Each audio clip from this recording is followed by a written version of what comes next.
Hello, Ivy podcast listeners. Thank you so much for tuning into today's episode. Today is International Women's Day, and I have the honor and privilege to interview some powerful women today. What an amazing way to honor and celebrate the women that have made the business world what it is today. And part of that is who I am sitting with and having the privilege of interviewing, Monique Davis. Monique, give us a little bit of a background on yourself. Whenever we first interacted, as I mentioned before we hit record, I love that you are a female founder of not one, but two companies. And I think that there's a lot of insight that you're going to bring to not only the average listener, but the female listener that is tuning into today's episode. So thank you for joining us.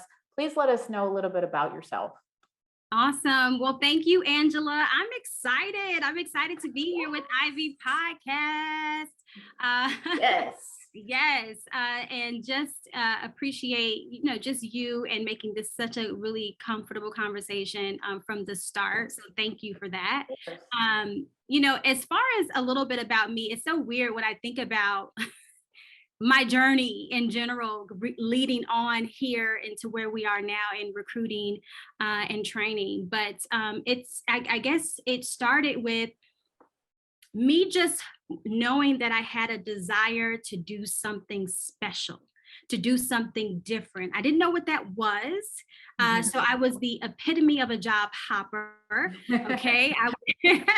And listen, I always tell people, if you want to know the next entrepreneur, look at the person who's hopping, because they're trying to fulfill something and they just don't quite know what it is. Right. And so initially I started off actually in the entertainment business, casting and doing modeling casting and modeling training. But I was always identifying the right fit. It was secretly sneaking up on me, right?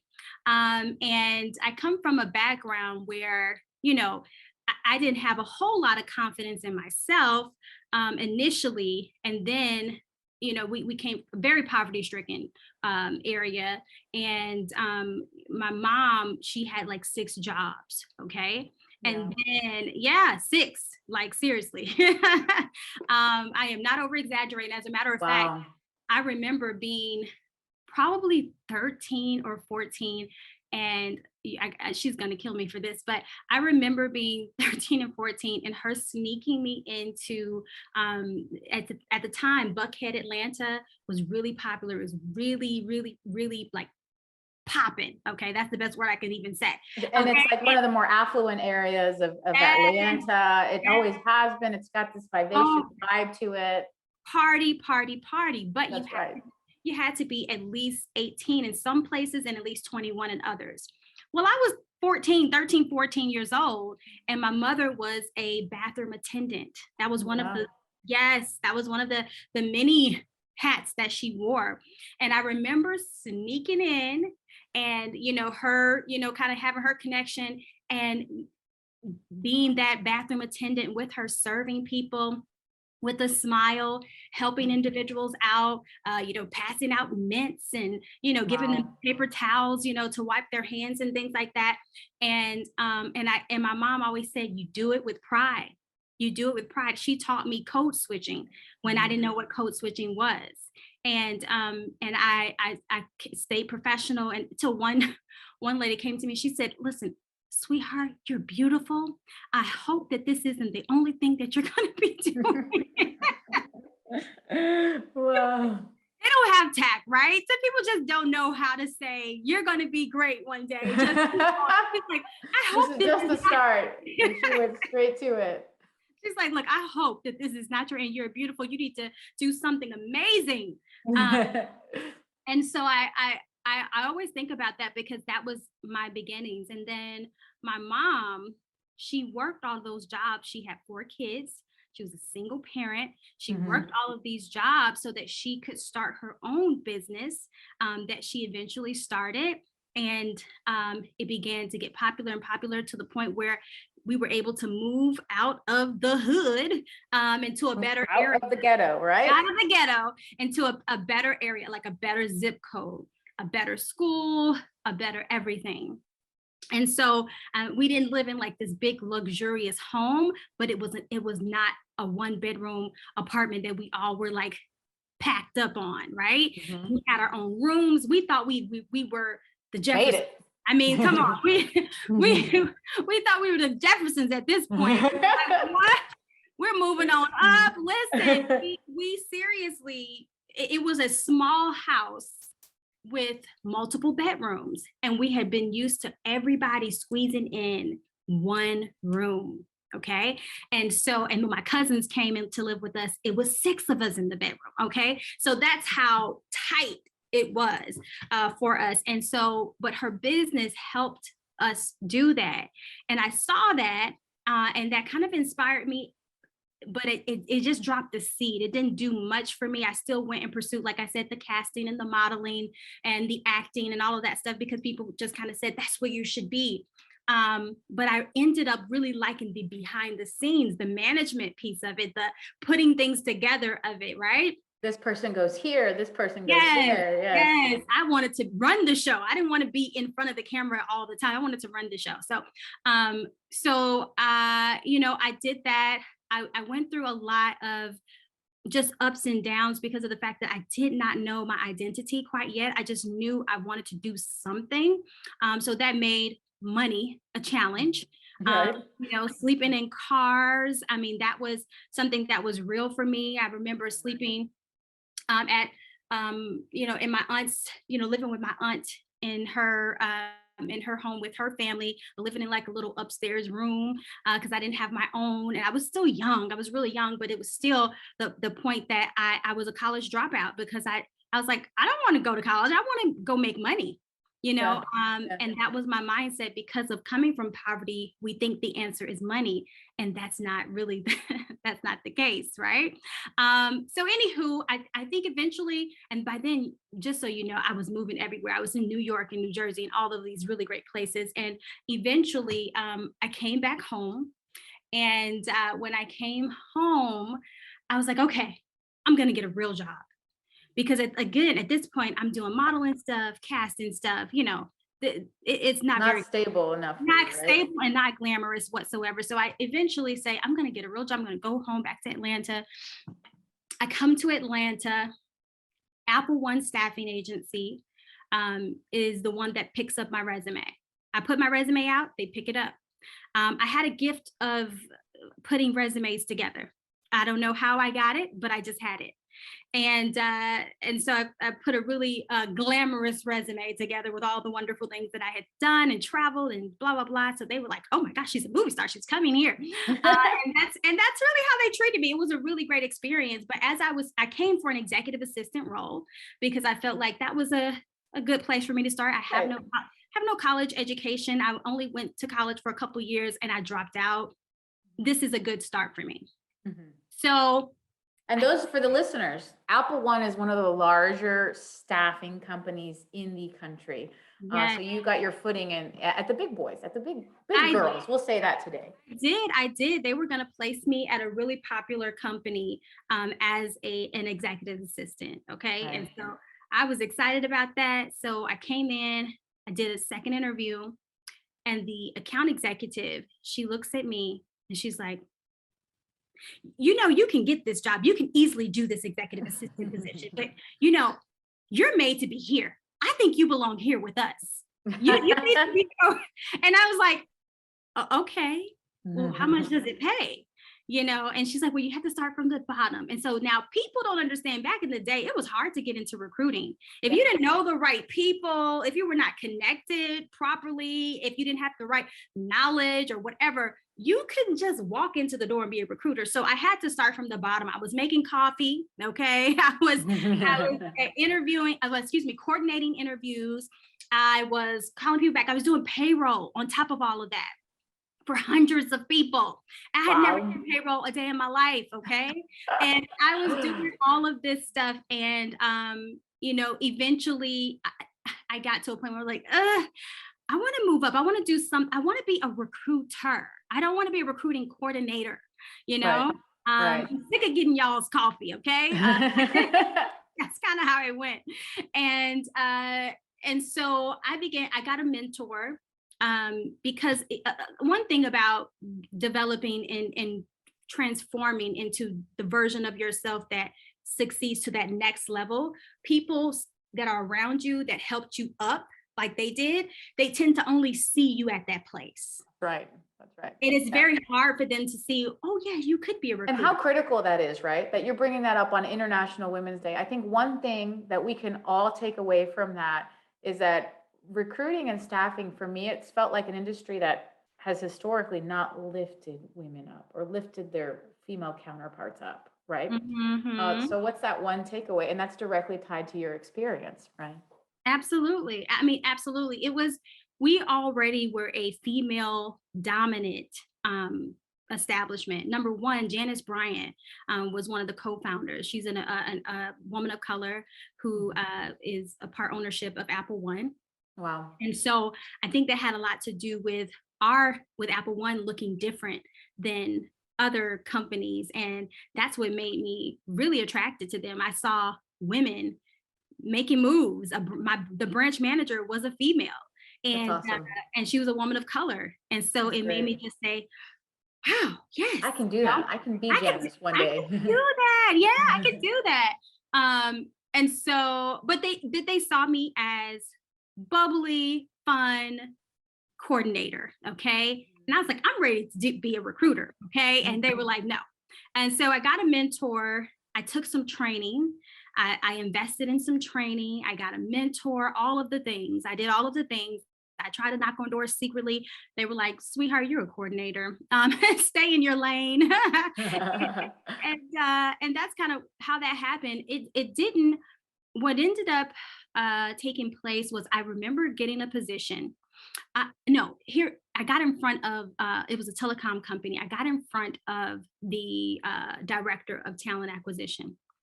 And he goes, hey, basically he was like, hey, you're the fifth interview this week or something like that. He was just like, just tell me a little bit about yourself. I mean, he was just like over it pretty much. So I went through a recruiting agency. This is a big no-no. You're not supposed to do this. But against my recruiting agency's advice, I decided to bring my 30, 60, 90-day plan. I decided to go hard.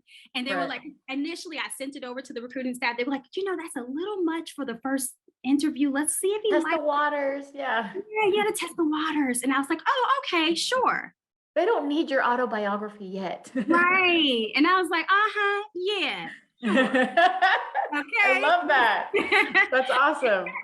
And so I'll never forget, he was just like, he was blown away. He was like, can you come back tomorrow? He's like, when could you start if you got this position? He's just all in. How powerful is that you followed your intuition? I followed what I felt, Angela. And that confidence that you had in yourself to develop that, and all of that is stemming back from probably the mama that raised you to be that person. Absolutely. That's beautiful. Seeing her, yeah, for sure, Angela. Seeing her be the woman that she developed into, because initially she wasn't that woman either, Yeah. And I just want to give a little warning to the listeners. We were talking in advance, and I was just so taken aback. I relate to your story on so many levels. Mm-hmm. So be prepared to maybe to let out a little tear here and there when listening to your story, because it touched me, and I think it will touch our listeners too. Absolutely. I mean, I think, there's so many struggles that we as women, forget the color, forget the age, just women, that we endure, that we experience, that we have to be quiet about. And so it's funny that you say I was so confident, because I spent a big majority of my life desiring validation, desiring verification. Can you just verify me? Can you just validate me? Can you just tell me that I'm something, right. And that came from, having a very dark past. Like when growing up, hey, my mom worked 6 jobs. So what did that mean? She had to leave me with people that she barely even knew. And so abuse came in. I was sexually abused. I was physically abused, emotionally abused. Right. And those that went on for years because of the fact that, even in her choice of men, she would settle because she thought, hey, I got all of these kids. I got all these kids. Who would want me? I don't have this, that, or the third. You know, I work 6 jobs. What do I have to offer? You know, but my body, you know? Oh. And so that was really my mindset. My mindset was, I'm not good enough. I'm dirty. I'm not this, I'm not that. So I really didn't have the confidence. I was just a go-getter. I made Hungry. yeah, I was just hungry. When you're hungry, listen, when There's no you're stopping eager, you. there's no stopping you. And I think about Christopher Gardner, even though he's not female, but I think about his story. I think about Madam C.J. Walker. I think about her story. Just, Yeah. you know, it's just that hunger for like, I can't go there. I can't go to that life. I can't go to poverty. I can't go to that life ever again in my life, right? And so I had to do what I had to do. So when I came to this director of talent acquisition, I came ready. I came as if I had the job, and I told, hey, I did research. I audited their career website. Who does that? I said, listen, some of the things that you have here doesn't represent the diversity of, and he's like, taking notes. I'll take that. Thank you. Thank you. And so there is where I made my name great. That's what I'll say. I was just able to show improve. I was able to move really quickly. I went from coming in with the staffing agency as a contractor, making like, I don't know, it was like 19, 20 bucks an hour. And I thought I had made it, to him saying, to him saying, listen, I'm going to cut ties. We're at a point where we can cut ties with the staffing agency, but I want to offer you this, talent acquisition position. And I want to offer you, 6 figures basically. And I was like, say what? And I couldn't even fathom it. I couldn't even. And so I ended up moving to Buckhead, the place that I had to sneak into. I ended up living there. And wow. That is amazing. And yes, I give, like, it was nothing but blessings. It was nothing but, just literally favor and hard work. Right. And so like I said, I made my name really, and not me making my name great. It was just the things that I felt that I needed to do help my name be great. So what was it? Then I got a 2-pronged question for you. Yes. Yeah. Number one, what was that moment where Monique realized, wait, I need to be my own business? And number 2, what is that advice that you're giving, maybe to the female listener, maybe to the female listener of color, maybe to that minority person that is at the big name company and have that inkling, that fire inside of them that says, you know what, I could do this. What is that advice that you would give them? Or maybe even yourself? Yeah. A couple years ago. Yeah. So what I would say is to trust your gut. Trust your gut, number one, in terms of like just giving advice to a female entrepreneur, aspiring entrepreneur, a small business owner or big business owner, whatever you want to be. Trust your gut and pay attention to the things around you. Pay attention to how people see you, and pay attention to the people who do see you. There's certain individuals who don't see you clearly. They have your identity has not been revealed to them, so they don't know how to move with you. They don't know how to, work with you. But then there's others that see you, like they can see you, and they say, man, you got some amazing skill sets with this. You should really do something with this. You have a gift of gab. You should really, or you have a heart for people. Whatever you do, make sure you help people. You listen to the people who see you, and then you watch the breadcrumbs. There's always going to be, in my life, those breadcrumbs. My mom, breadcrumbs, the casting, being pulled in to be a casting director. I was normally the only minority there, and being pulled in to do those types of things. Like, those are the breadcrumbs to help you get to that next level in your life, to just watch how that unfold, and then trust who you are. Like, your skills and your talent are supposed to be used. They're not supposed to be hidden.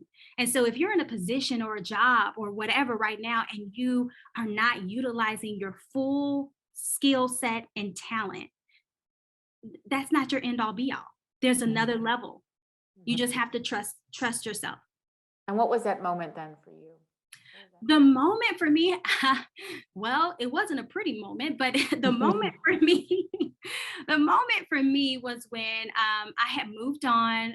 The telecom company that I initially worked with, that I had great rapport. It was the most amazing company ever. I mean, seriously. They were acquired. And during the acquisition, management change. The best leaders in the world, they left the company. Wow. And kind of like that classic story of M&A nightmare. yes, that's right. Nightmare. Emphasis on the nightmare. It was like it went from bright skies and rainbows to now I was walking around sad. And I remember walking around really sad. And Kevin Wilimowski, he was one of my favorite hiring managers. Well, all of them really were. I had some great times there. He came up to me and we were just talking, and I was just like, oh, so, I just kind of voiced my opinion. And I wasn't a complainer, right? I normally didn't do that, but I had had enough. And he told me, he says, change doesn't always feel good, but all good things come from change. He said, so just think about that. He said, oh, you'll get through this. He said, we both will. I was like, this guy is just whatever. Like, he doesn't get it, but it stuck with me. Young, I know it all. I know everything. What is he talking about? But it stuck with me, Angela. It really stuck with me. And so as I kind of moved, some of the other leaders, told me about a position for another telecom company that a couple of them had gone to. And I was like, I'm out. Say no more. They didn't even finish the sentence. And I was like, what do I need to do to get over? And they were like, well, we've already told them about you and, whatever. So anywho, I got the offer there. I was a talent acquisition manager there. I did not stay long because they ended up outsourcing the entire recruiting division to save money. What a classic tale of a staffing. I mean, honestly, there's so many of these stories that are happening within the industry constantly. Yeah. And it makes people kind of bitter to outsourcing, but outsourcing has its place, right? It does. It definitely has its place. And so, and it hasn't garnered the best reputation. Let's be serious. No, it hasn't. It hasn't. But I respect it, and I've used it for various BPOs that I've encountered or partnered with. Yeah, so absolutely. So I get it. During that time, it didn't feel good, and they were like, "Oh, can you train some of them, by the way, because their English is a little." I was like, "Okay," and so so that was the whole thing. So getting laid off, I remember having a dream that I had got fired. And I was like, why would I have a dream? And I have like the best numbers. I'm doing great. I'm like, why would I have that dream? And then, and reality came and it's exactly what happened. And so I remember sitting at my table and I just started to cry. And I didn't know, I at that point, I felt like rejected.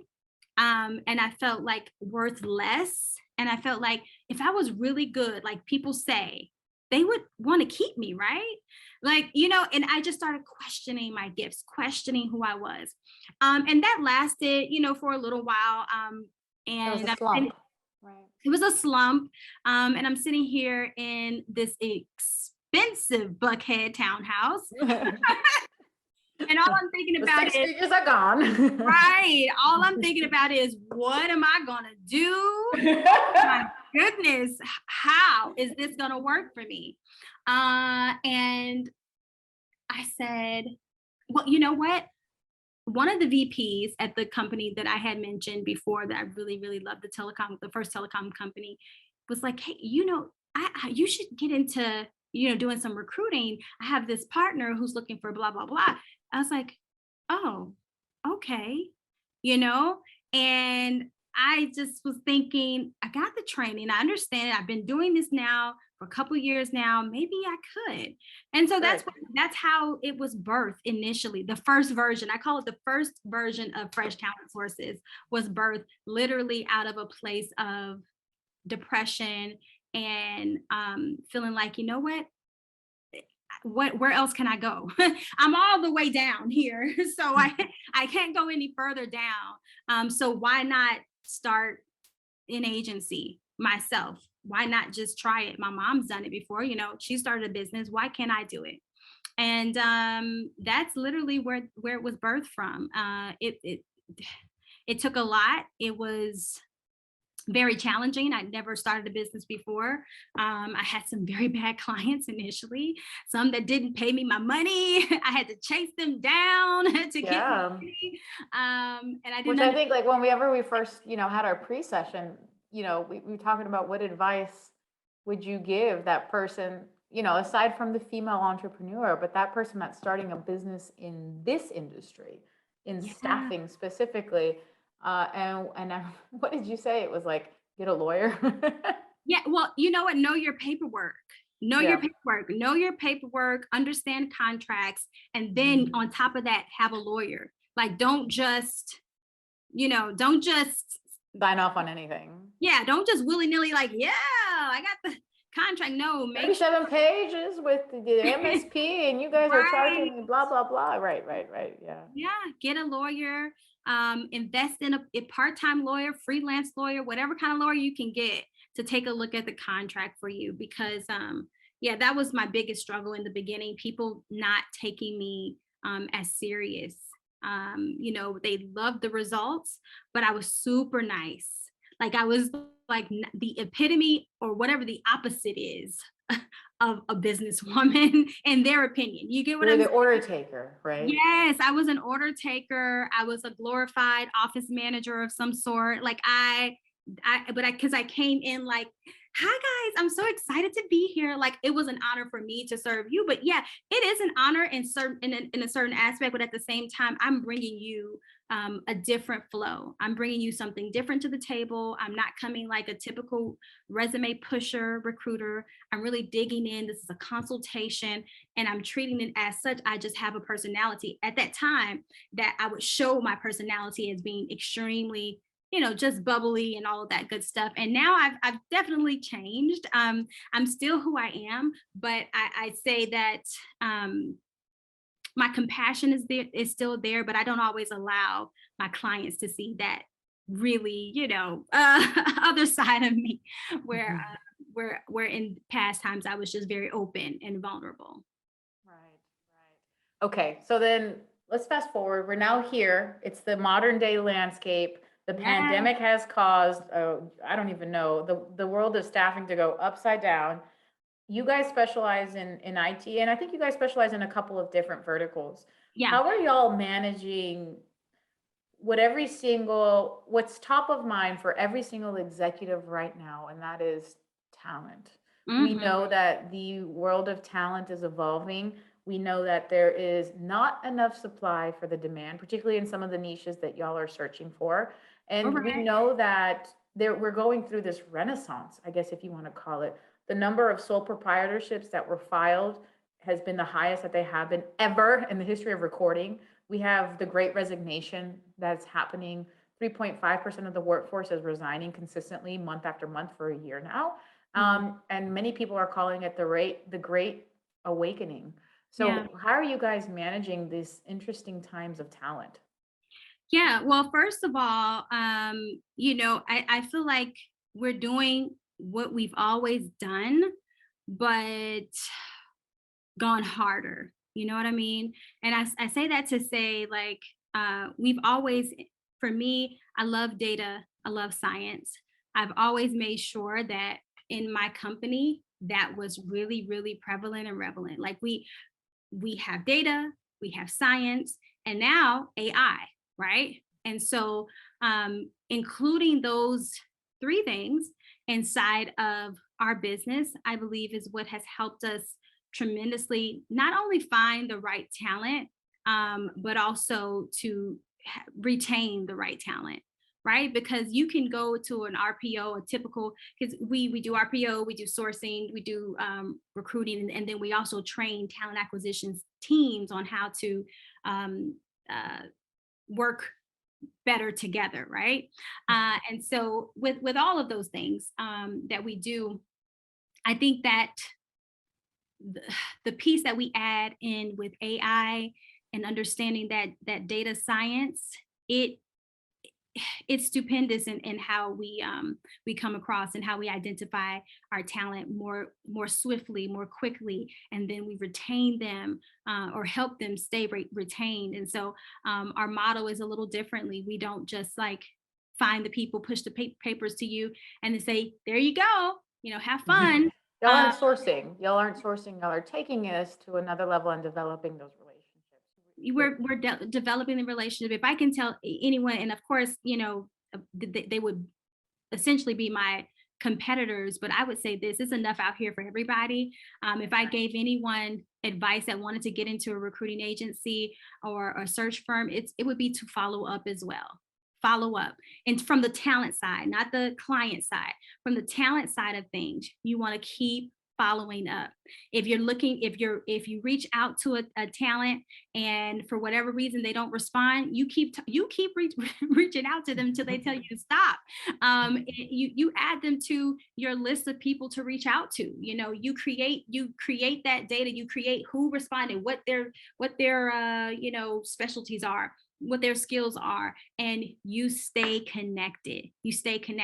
And follow up. Now, on the other side of that, once they do come on board and I don't want to say come on board, once they do give you the chance to tell them about one of your really great opportunities, you want to make sure that you have spoken to the client in such a way that you understand that business goal. You understand the results that this person or this team is going to yield for the client, so that you're able to educate or intelligently or articulate whatever that is, and in such a way that'll be attractive to that talent, to make them be like, oh, they need me for this, that I can do that, or whatever the end all business goal is.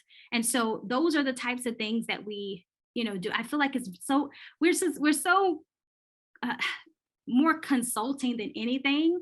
Oh, 100%. In 100%. every way possible, but we love sourcing. Like, I have some of the best sourcers. I have some of the best lead recruiters, I feel like, and we're a small boutique firm and we make big things happen. That's right. That's right. So, and it's so powerful what you're saying. And now let's take it to the other side. What is that consulting that you're giving to your clients to help manage and mitigate this talent sphere that we're in? What is that advice that's saying, hey, this is the market, this is how you capitalize on it, this is what you can do to improve your processes to make sure that we're getting the right talent your way? Well, first of all, we have to understand who we're talking to. Okay. So if I have a client that comes in and they're like, hey, I really need some UX designers. We need about 10 for this initiative that we're about to do for this blah, blah, blah, blah. Okay, well, let's figure this out. What are we looking for? Who is the person? Who is the snapshot of that particular person that we're looking for? What motivates them? What drives them, right? What would you need for them to be perceived as? What comes naturally to these individuals? So first off, we're making a persona. We're creating a persona. And so our company uses some cognitive data along with some behavioral science. And that's how we come along with, we create somewhat of a blueprint for that client, so that they can see, so look, this is what you want. You want someone who's a little bit more collaborative than independent, a little bit more sociable than reserved, a lot more driven than just steady, maybe someone who's more precise than they are flexible. So we create this whole behavioral pattern for them, and then that's our guy, our girl. That's who we're looking for. And that's the first part of, I think, any healthy relationship, knowing your audience. And also, when you know your audience, you know where they hang out. Okay. There's certain people that don't hang out in Reddit. Some people do. Some folks, Ah, some folks don't hang out at Stack Overflow. Certain tech people do. Some US. wow. That's so interesting how granular you guys are taking this. Oh It's yeah, cognitive behavioral assessment, truly at its core. absolutely, absolutely. And that's man, that's what I love. I mean, I love that part of it. Well, I think that's perfect, because this is one of the areas that I wanted to ask you about, and I thought I was fascinated by this by our intro call. yeah. Okay, so I was reading Staffing Industry Analysts, Okay. top 14 predictions. Number 12 was the extinction of the recruiter, right? And because of artificial intelligence and automation, many of the processes that the recruiter is doing is going to be wiped away or potentially replaced by technology. And they're going to be more in a client facing, candidate facing type of role. All that to say is, I really think that what they're trying to say is it technology is going to enhance that process for them. How do you think that you guys have applied it with your team? I mean, you've touched on a little bit of that point. And what do you think of that statement in general? Yeah. So let me just say this. For me, AI is about saving time. Yeah. It's about It's improving not that. this monster that's going to wipe away an industry. Absolutely not. I embrace it 100%. Right. One of the companies that we are my baby company, I call it. It's called Talent to Go, and Mhm. that's what we our big portion of what we do there is driven off AI. We help really small startups who can't afford like my RPO stuff, right? But they can afford a freelancer or they can afford a project-based person to help them with scaling or growing their their company or whatever they're doing, right? Right. So they hire this person freelance, but they still need to know the type of person that they're connecting with. So we have an AI integration that helps them pick the right fit, and so it automatically does that. As soon as they click the person's name, they get to see all of these behavioral attributes, all of this information about the person.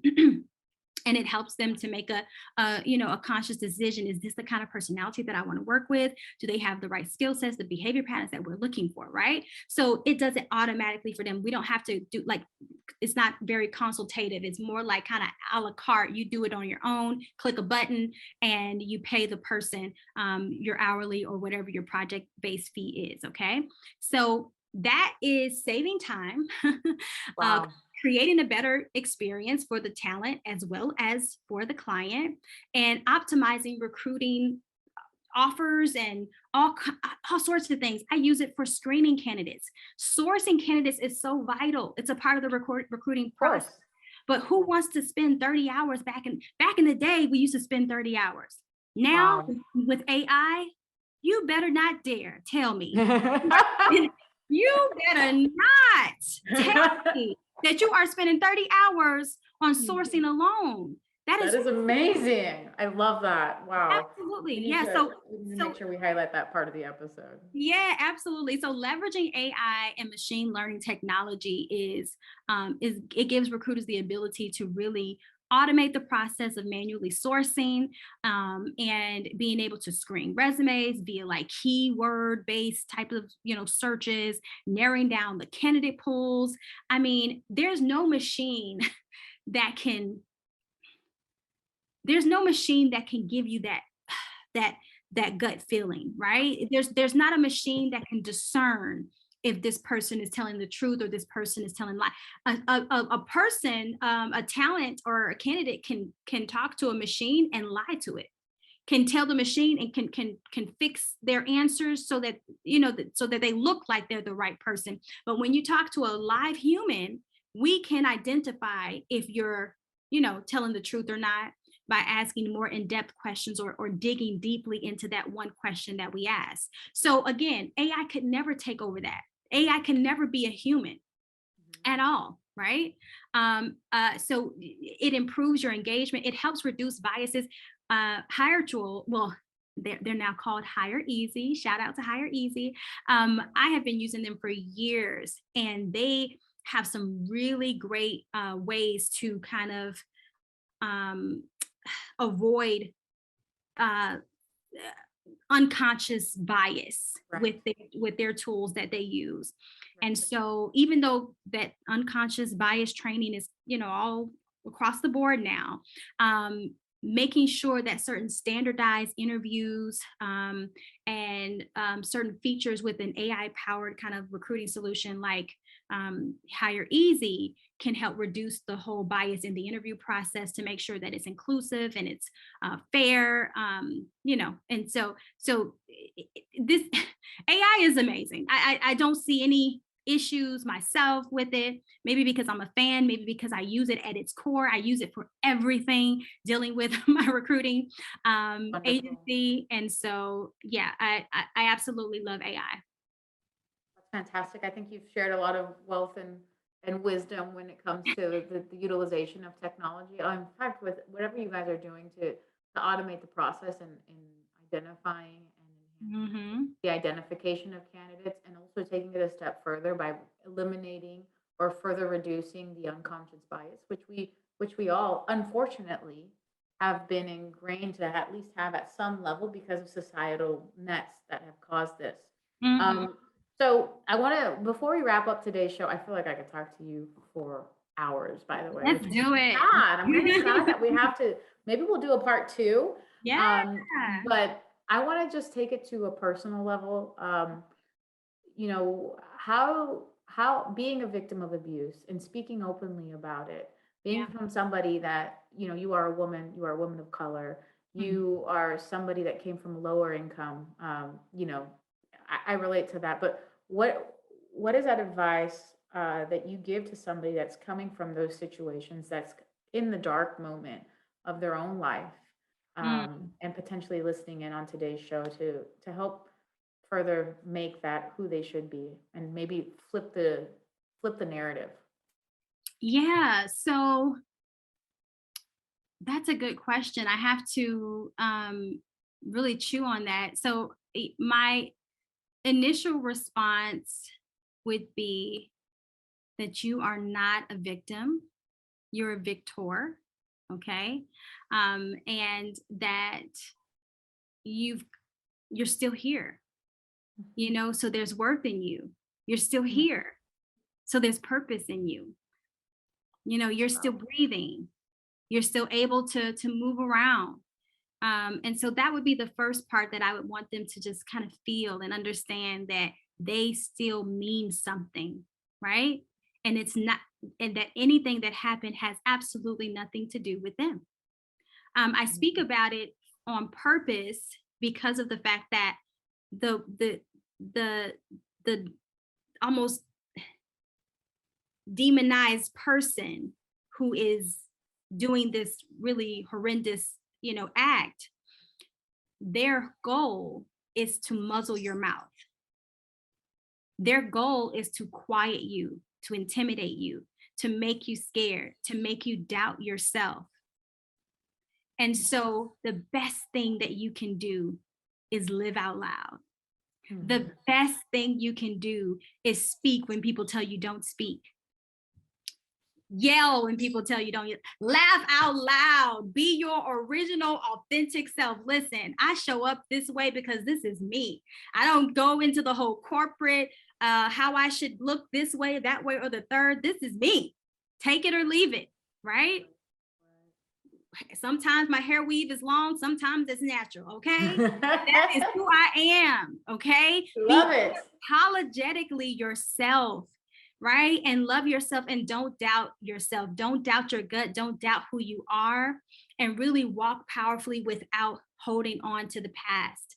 And that's another thing that's a whole nother like conversation, but really in terms of individuals that are victors who have overcome this type of abuse, they tend to hold on to the memories. And I'm telling you today that the only way that I was able to really matriculate through life and kind of go through, what I went through and still stand strong was the simple fact of letting it go.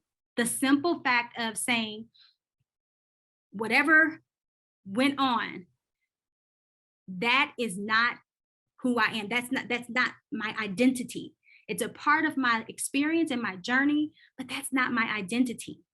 right? I'm a survivor. I am a female founder.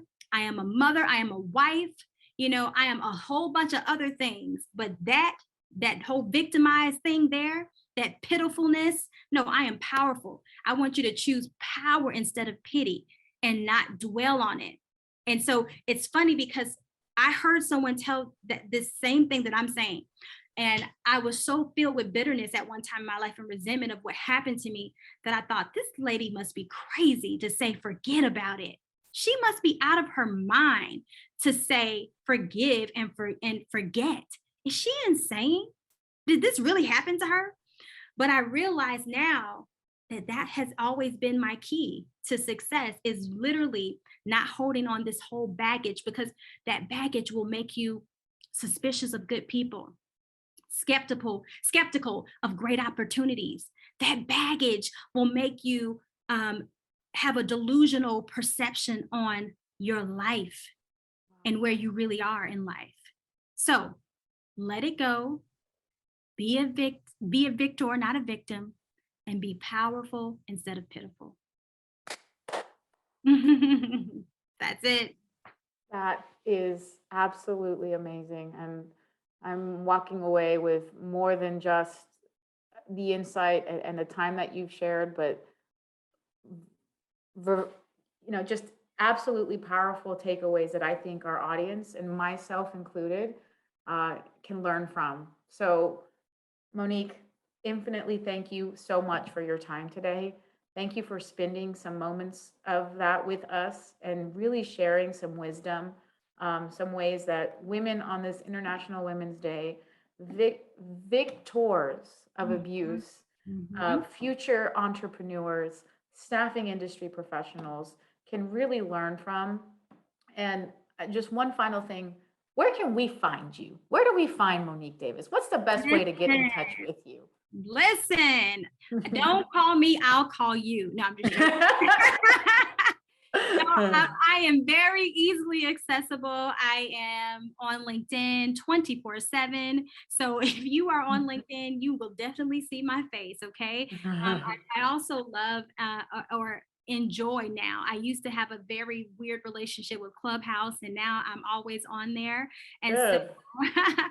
so I'm on Clubhouse as well under Monique Davis. Actually, you can go to Intentional Recruiters Changing the World. And that's the name of our group. We have over 900 members, 900 recruiters in that Clubhouse group. And so we'd love to have you. Even if you're not a recruiter, you're just a recruiter, intentional recruiter ally, because there's a difference between a recruiter and an intentional recruiter. Okay. And so, so you can go there. You can go to my website if you're a talent and you're looking for anything in HR, marketing, or IT, come to me, okay? ftsources.com is our website that you can check out. And like I said, I'm very responsive on LinkedIn. If I don't get with you within the day, within 24 to 48 hours, you can expect to hear back from me. I don't mind giving out advice. I don't mind helping others. But we just have to schedule it accordingly. But other than that, my life is kind of crazy. Right. Other than that, I'm happy to help. I'm happy to answer questions. I don't see other recruiters as a, competition. As a matter of fact, I have trained some of the best that have gone on to Google and have gone on to, airline companies and have gone on to do some great things. So I love being a mentor in the recruiting space. Well, having you as a mentor would be certainly something powerful to be the stepping stone for anyone in their career. And thank you for that. We'll definitely maybe link some of the ways that we can find you. Absolutely. Thank you to our listeners for tuning into today's episode. Monique, thank you once again for spending some time. I'm going to find you. We're going to do another one because this has been absolutely wonderful.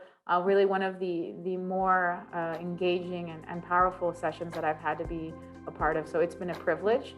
And we will see you guys on the next episode. Thank you all for joining us. Bye.